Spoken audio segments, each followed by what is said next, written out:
Milhões de perguntas, milhões de e-mails enviados, milhões de comentários sobre o nível de inglês. Yay! O tão esperado vídeo sobre o nível de inglês. Eu devia ter feito vídeo semana passada e postado, porque eu disse que eu ia tentar postar toda segunda-feira. Mas foi impossível postar segunda-feira passada, porque eu não estava em condições, porque eu tinha chegado domingo de noite de Vegas, então não tinha condições de postar, não tinha nem feito o vídeo. Então, vai essa semana mesmo, tá? Então, gente, recebi e-mails, todo e-mail que eu recebia, as pessoas me perguntavam sobre o nível de inglês. Faziam os comentários sobre o nível de inglês, perguntou na comunidade sobre o nível de inglês. Então tá. Eu sei que em algum dos meus vídeos eu falei sobre o nível de inglês, mas como deve ser em algum vídeo, no meio do vídeo sobre outra coisa, então fica difícil de todo mundo, eu nem sei qual é, então fica difícil de todo mundo saber qual é e ver todos os vídeos. Então eu decidi fazer um específico pra isso, tá? Nada perfeito, ok? Nada perfeito nessa vida. E assim como você não nasceu falando inglês, o seu inglês também não vai ser perfeito, mesmo depois de muito tempo que você passe aqui. Você tem que vir sabendo se comunicar. O que eu acho é isso, entendeu? A prioridade é você saber se comunicar. Como saber se comunicar, Carol? Tipo, não vem sabendo só the books on the table, entendeu? Eu sei que você já estudou inglês, ao mesmo que seja o básico. O básico do inglês já vai ajudar você aqui, entendeu? É melhor do que você não vir sabendo nada, tá? Eu fiz inglês a minha vida inteira, né? Na escola, aquele inglês da escola, fiz curso, mas eu nunca levei a sério. Nunca, jamais. Mas pelo menos eu sabia o verbo to be, né? Pelo menos. Então você sabia como conjugar alguns verbos, você sabia como formular uma frase. Então eu acho que isso é a prioridade, porque tem gente que vem pra cá sabendo de nada, zero, assim, sabendo yes and no, sabe? Tem gente que realmente não é brincadeira. Tem gente que só vem sabendo yes and no, e a única resposta para qualquer tipo de pergunta, yes ou no. Então eu acho que isso não é uma coisa muito boa, não é uma coisa que você deve seguir. Então, se você vier sabendo o verbo to be, pelo menos você pode, entendeu, vir, como é que eu posso dizer? Aprimorar o seu inglês aí, se você já tiver alguma base antes de vir pra cá. E tem como você aprimorar antes de vir pra cá. Eu estudei sério mesmo o inglês uns 2 meses antes de vir. Mas como eu tinha um inglês básico, antes de fazer a prova, antes de fazer o teste, então eu estudei mesmo uns 2 meses, assim, focando, entendeu? Você tem que estudar focando no que você vai encontrar aqui. Não adianta você estudar assim, entendeu? Passo a passo do livro, vem pela gramática, estudar as cores, os números, não, entendeu? Não vai estudar essas coisas. Você que não tem inglês nenhum, vamos dizer. Você tem que focar no dia a dia.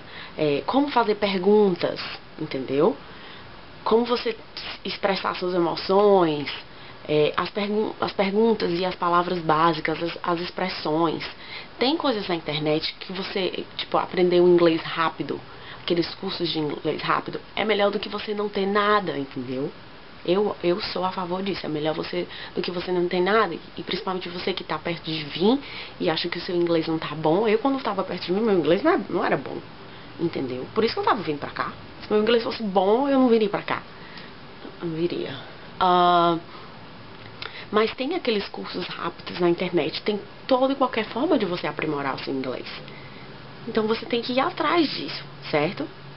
O Google tá aí pra isso, minha gente. Quando alguém me pergunta alguma coisa, eu explico e depois eu digo assim, procura no Google. Eu não tô sendo bruta, eu não tô sendo ignorante com ninguém, eu tô ajudando. Mas é porque tem gente que quer tudo de mão beijada. Sério, galera. Eu e mais outros milhões de pessoas que eu conheço ou não conheço, mas todo mundo faz pesquisa no Google, gente. Vai, joga no Google e vê as coisas que podem lhe ajudar. Faz perguntas, eu respondo, mas também vai procurar por você mesmo, certo? Foi assim que eu encontrei os sites que eu poderia aprender inglês, fazer exercícios de inglês na internet, conversar com pessoas. Foi assim, e assim, você vai aprendendo. Você acha que não faz muita diferença, mas faz. Faz muita diferença. Outra coisa, tem gente que faz aula particular, contrata um professor. Isso é bom? É bom, lógico, se você tiver dinheiro para pagar o professor. Eu não tinha dinheiro para pagar o professor particular, para ir na minha casa e dar aula por hora, entendeu? Então, eu ia na internet e estudava. Eu estudei por um site, vou colocar aqui, que se chama levemocha.com, certo? Lá é muito bom, era muito bom mesmo. Tipo, você tem que começar do nível básico, mas é bom que você vai relembrando, sabe? E aí tem exercício de áudio, tem exercício de speak que você fala e alguém vai ouvir e lhe corrigir.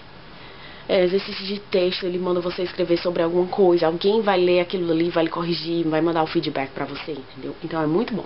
Eu não sei, deve ter outros sites hoje em dia, mas esse foi o site que eu usei e eu recomendo. Outra coisa também que me ajudou foi assistir, como aquelas coisas básicas que todo mundo fala, assistir filme sem legenda, com legenda. Primeiro eu assisti filme com legenda, né? Assisti filme em inglês com legenda em inglês. Às vezes assisti um filme em inglês com legenda em português, o filme em português com a legenda em inglês. E assim você vai vendo, entendeu? As diferenças. Mas quando eu já estava num nível melhor e eu estava mais perto de vir e eu queria acostumar melhor o meu ouvido, o que eu fazia? E eu tive uma experiência que minha mãe, ela viveu como americana e tudo mais, e tipo, ele é meu padrasto, era, né? No caso, hoje eles não estão mais juntos. E tipo, quando ele estava em casa, então eu tentava falar o inglês, entendeu? Aprender o inglês com ele, assim como ele tentava aprender o português. E, gente, tinha horas que eu ficava com dor de cabeça de passar o dia inteiro escutando inglês e tentando pensar em inglês e falar em português. Quer dizer, pensar em português e falar em inglês, ou vice-versa. E de noite já tava com a cabeça pesada, e quando eu acordava no outro dia, que a primeira coisa que ele falava era good morning, gente, eu não aguentava mais, sabe? Então, dá uma enlouquecida quando você chega aqui e fica escutando inglês toda hora, toda hora, toda hora. E como eu já sabia disso, que eu já tive essa experiência que você fica meio tonta, com dor de cabeça, o que eu fiz? Se você tiver a oportunidade, né? Eu tinha televisão no meu quarto e eu tinha TV a cabo. Então, eu botava assistir filmes, um filme qualquer, um programa de televisão qualquer, e deixava tudo em inglês. Sem legenda, sem nada, tudo em inglês. Mesmo que eu não estivesse nem prestando atenção, estava me arrumando para sair para algum canto, estava me arrumando para ir para a faculdade, estava me arrumando para ir para o trabalho, qualquer coisa. Eu deixava lá as pessoas falando inglês. E, entendeu? Ia prestando atenção, ia tentando captar. Assim você vai acostumando o seu ouvido. Você vai acostumando, acostumando. Eu dormia com a televisão ligada, botava o timer. Então ficava lá assistindo tudo em inglês, sem legenda, sem nada. Sem nada. Deixava eles falando inglês comigo. E acordava com o timer da televisão, a televisão ligava sozinha, eles falando inglês, falando inglês, falando inglês. Isso me ajudou terrivelmente pra eu não enlouquecer quando eu cheguei aqui, escutando todo mundo falando inglês. Me ajudou muito, mas muito de verdade. Essa é uma dica que eu dou. Então, galera, calma, tá? Não vamos desesperar. Eu já falo isso em vários vídeos. Calma, gente, não vamos desesperar. E é mesmo, todo mundo se desespera. Eu me desesperei. As pessoas diziam pra me desesperar. Me desesperei de todo jeito. Eu sei que é difícil a gente não pensar, né, em português e falar inglês. E isso você vai sentir dificuldade aqui também. Quando eu fiz o meu teste na Cultural Care, eu fiz 2 testes. Eu fiz um teste em outra agência, que foi um teste enorme, que era de escrita e um teste de áudio. Não tinha speaker, não tinha. Mas na Cultural Care foi um bate-papo. Então ela fazia várias perguntas pra mim em inglês, eu tinha que responder em português. E deu que meu nível era avançado, era intermediário pra avançado, entendeu? Era um tipo, eles tinham 5 níveis, eu tava no nível 4, sabe? Indo pro 5. Mas quando você chegar aqui, você vê que não é nada disso. É muito difícil pensar em português. Pensar em português e falar em inglês necessariamente. E isso acontece com todo mundo. E você só vai aprimorar isso e deixar isso de lado. Começar a pensar em inglês mesmo e responder instantaneamente. Acho que com o nível porque se você tiver um nível intermediário, assim, depois de uns 3 meses, 4 meses, você vai conseguir sentir mais facilidade de não pensar em português. Quando você quiser responder alguma coisa, sabe? Esse negócio de pensar e traduzir e depois responder.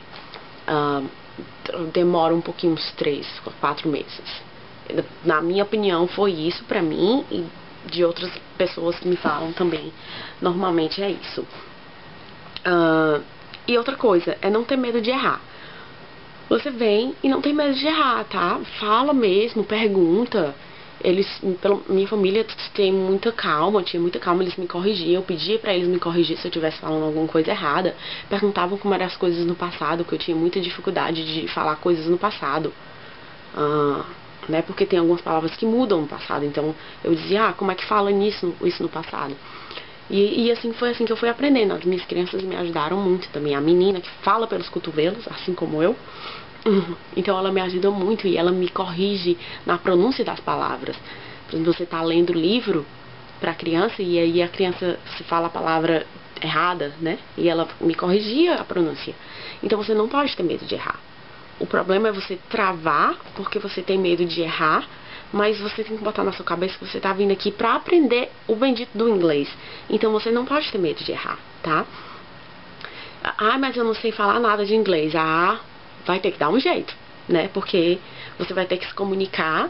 Então você vai estuda em casa. Eu estudava em casa, sabe? Eu fiz um curso, eram 6 meses antes de vir pra cá, né? Mas eu faltava muito, porque era num sábado de manhã e era numa época que eu tava muito ocupada com os festivais de dança e não tinha condições de ir. Então eu estudava muito em casa, eu me dedicava muito em casa mesmo. Escrevia textos em inglês, pedia pra alguém corrigir, pedia pro meu professor quando eu ia pra aula corrigir, mandava por ele por e-mail. O negócio é você se dedicar. Se você botou na sua cabeça que o meu inglês não é bom, eu tenho que aumentar o meu nível de inglês, então estuda, tá? Mas eu não sei como faz. Como não sabe como é que faz? Senta na cadeira, pega um papel e uma caneta, vai na internet, sei lá, não tenho computador em casa, não tenho internet. Pede para um amigo, vai na escola, vai na faculdade, usa a internet. O problema de você achar a internet não existe hoje em dia. Então você acha a internet, copia. Não tem impressora, copia na mão, tá? Gente, vocês têm problema, as pessoas aqui têm que acordar, né, pra realidade. Não pode ficar esperando as pessoas, manda pra mim, não manda pra mim não. Vai você e pega, entendeu? Então eu sentava, estudava, escrevia coisas, pedia pra pessoas corrigir, falava, gravava minha voz, me escutava falando, que é muito esquisito, já quando você escutar você falando em português, imagina em inglês, mas é assim que você aprende, tá? E não tem medo de errar, não tem medo de errar. Se você vem pra cá, você tem um inglês bom aí, considerando no Brasil que você tem um inglês bom, mesmo se você não tiver, quem tem e quem não tem, não pode ter medo de errar, tá? Você vai errar e você tá aqui pra errar e aprender, ok? Então, gente, eu acho que não tem muita coisa sobre o nível de inglês. Eu acho que é isso. Famílias e famílias. Tem famílias aqui que querem que a menina fale inglês fluente. Então, minha filha, vá procurar uma pessoa que fale inglês fluente. A culpa não é sua se você não tem um inglês fluente e aí aquela família não vai querer você. Too bad. Tipo, vai ter outra família que não vai exigir isso de você, entendeu? E você chega aqui, não, mas por enquanto foi tudo bem, a gente não teve problema nenhum com o nível de inglês, mas quando eu cheguei aqui, tudo foi diferente, as crianças não têm paciência comigo pra aprender, e a família também não tem paciência, os pais não têm, e eu acho que eles vão pedir rematch. O que eu posso dizer? Estuda, ué. Fala com eles, tipo, se você não consegue se expressar, escreve, tá? Eu usava isso até no Brasil, em português. Quando eu não conseguia me expressar falando em português, eu escrevia, né? E pedia pra pessoa ler. Tá aqui uma cartinha pra você, porque, né, eu não sei como falar, então eu escrevi. Você pode usar isso em inglês também, certo? Então você escreve para pessoas de family, tipo, e diz o que você tá sentindo. E pede, né, paciência pra eles, porque você veio de lá pra cá para aprender e tal, e pede para suas kids pra elas ensinarem. Você tem que ser sincera, tá? Ai, mas eu fiz isso e não teve jeito, eles não têm paciência e eles querem outra menina. Aí, né, a culpa não é sua. A culpa não é sua, tá? Você vai arranjar uma família muito melhor, ok? Outra coisa, me perguntaram em um dos comentários por que eu decidi ser au pair.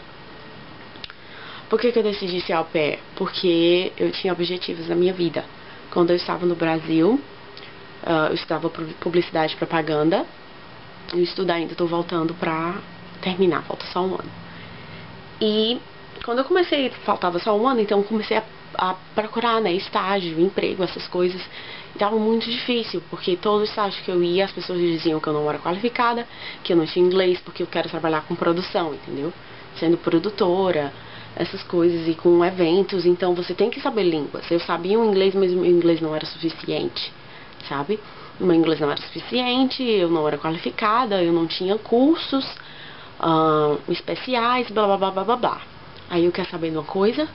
Pois eu vou ter isso, vou fazer o que tiver que ser feito pra conseguir isso e vou voltar e ver no que dá. Ok? Ok, então vim. Comecei a procurar sobre intercâmbio, cursos de intercâmbio. E o mais barato que eu encontrei foi o intercâmbio de au pair. Eu não sabia o que era. E daí eu fui pesquisar sobre o que era. E eu vi que ser au pair era você ir para os Estados Unidos e morar com família americana, ter uma bolsa de estudos, ter o tempo para estudar, e o seu trabalho lá, você ia receber por um trabalho que consiste em cuidar de crianças. Tipo, eu trabalho com crianças, entendeu? Eu sou professora de dança e a maioria dos meus alunos são crianças e adolescentes. Então eu disse, então é perfeito, sabe? Então eu vou fazer isso. Então eu comecei a pesquisar, eu pesquisei um ano antes, estava estudando, normal, e pesquisando sobre as experiências das au pairs, sobre como é ser um au pair. Eu tenho certeza que muita gente faz isso, senão vocês não estariam assistindo o meu vídeo. E aí depois de um ano eu dei entrada no processo, e tem um outro vídeo que é falando sobre o apoio da família, essas coisas vocês podem assistir, que é o vídeo da semana passada. E eu dei entrada no processo, e aí demorou muito o meu processo porque eu tive que mudar de data, mas eu tô aqui. E falta menos de 2 meses para acabar o meu segundo ano, ou seja, menos de 2 meses. Já estamos no dia 1º de outubro. E o meu último dia como au pair é daqui a 2 semanas. 2 semanas, praticamente 2 semanas, dia 17 de outubro é meu último dia de trabalho. Mas eu decidi estender pelos 30 dias, ficar os 30 dias, mas ficar na família, ficar trabalhando ainda, porque eu preciso de mais dinheiro e eu preciso de mais tempo para terminar um curso que eu comecei, que vai começar segunda-feira. Então eu preciso de mais tempo para terminar esse curso, e os 30 dias eram perfeitos. Então eu estendi, vou ficar os 30 dias com a família, mas o meu último dia aqui é de 16 de novembro. Então falta praticamente um mês e meio pra eu ir embora. E é muito difícil, mas eu vim pra cá fazer o que eu tinha que fazer, estudei o que eu tive que estudar. Tô muito feliz com o resultado, mesmo. Minha experiência com o au pair foi maravilhosa. E tá na hora, né, de voltar e aplicar e mostrar pra aquelas pessoas que disseram que eu não era qualificada, que agora eu sou, e que agora eles vão ter que me dar um emprego, que eles vão ter que me pagar muito bem. Não custa nada sonhar, né? Mas eu tô com um pensamento positivo de que isso vai acontecer. É isso, então eu acho que minha experiência foi muito boa. Já deu porque, ai Carol, porque essa au pair é ruim? Não, acabei de falar. Minha experiência foi maravilhosa, eu amo minha família, amo minhas kids, mas eu não estudei pra isso. Passei quase 2 anos da minha vida cuidando de criança, literalmente só deles, pra poder, né, atingir os meus objetivos, mas não foi pra isso que eu estudei, né, não foi pra isso que eu entrei na faculdade, que eu quero ter uma carreira. Então eu acho que já deu, e eu tô muito feliz, e tá na hora de voltar e ver no que dá. Mas, gente, eu espero que esse vídeo tenha ajudado vocês sobre o nível de inglês. Se eu tiver pulado alguma coisa, deixa um comentário aí embaixo que eu respondo, tá? E muito obrigado pelos e-mails, muito obrigado mesmo pelos e-mails. Se eu não respondi o e-mail, teve uma menina que mandou um e-mail pra mim, especificamente perguntando sobre o nível de inglês, e eu não respondi o e-mail porque eu já ia fazer o vídeo, tá? Então, não fica chateada, eu vou responder o meu e-mail dizendo que eu fiz o vídeo. E eu espero que tenha ajudado todos vocês. E se tiver mais perguntas, podem mandar. Muito obrigada pelas inscrições no canal. E é isso aí, galera. Beijo. Tchau.